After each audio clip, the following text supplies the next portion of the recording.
In the heart of Yoruba land, there was once a quiet farming town, a place so oppressed, so brutally controlled, that even their harvest belonged to someone else. But from this silence rose one man, a man whose single act of defiance would burn an empire and give birth to a legend. Lisabi.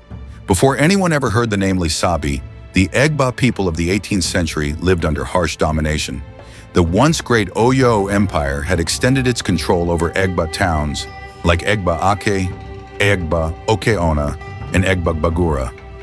The Oyo warriors stationed in these towns, known as Ilari, no longer acted like protectors.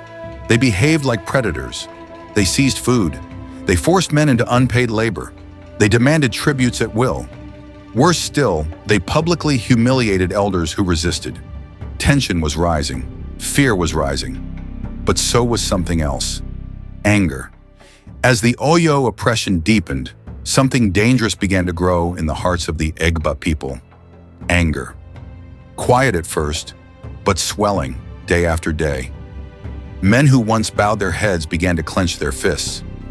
Youths who once obeyed the Ilari now muttered in secret corners.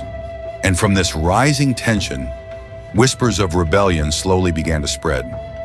The Egba needed someone who could guide this fire, someone the people trusted, a man who understood the pain of the farmers, the humiliation of the elders, and the fear of losing their land forever. That man was Lisabi. Lisabi was not born a warrior. He was a farmer, a respected member of the Egba Aro, a cooperative group where farmers helped one another on their lands. Quiet, disciplined, trusted, beloved. But beneath this calm exterior lived a man who hated injustice. When the youths approached him, Lisabi listened, and for the first time, he realized something.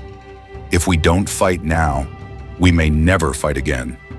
This was the moment the legend of Lisabi began. Lisabi knew that open rebellion was suicide, so he used the one structure the Oyo Empire never suspected, the Egba Aro Farmers Association. Under the guise of farming cooperation, Lisabi began assembling men, not just from Ake, but from Gbagura and Okeona as well. They trained in secret. They shared coded messages.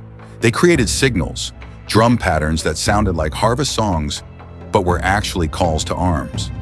Lisabi had turned farmers into soldiers, and no one outside the Egba land knew, not even the Oyo. The final straw came when Oyo officials tried to seize an entire harvest meant for a festival.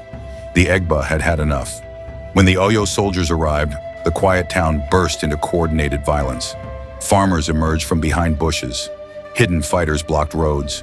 Drums thundered from every direction. By nightfall, most Oyo warriors in Egba towns were wiped out. This wasn't just a revolt, it was a liberation. The Oyo Empire, shocked by the scale of the defeat, retreated, unable to mount a counterattack. Lisabi had done the impossible. He saved his people.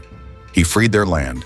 And his rebellion became the foundation upon which Abeokuta, the great Egba refuge, was later built. Stay tuned for the Part 2 continuation of this story. Hit the subscribe button below and turn on post notification so that you will get to know when we post the Part 2 continuation of this story.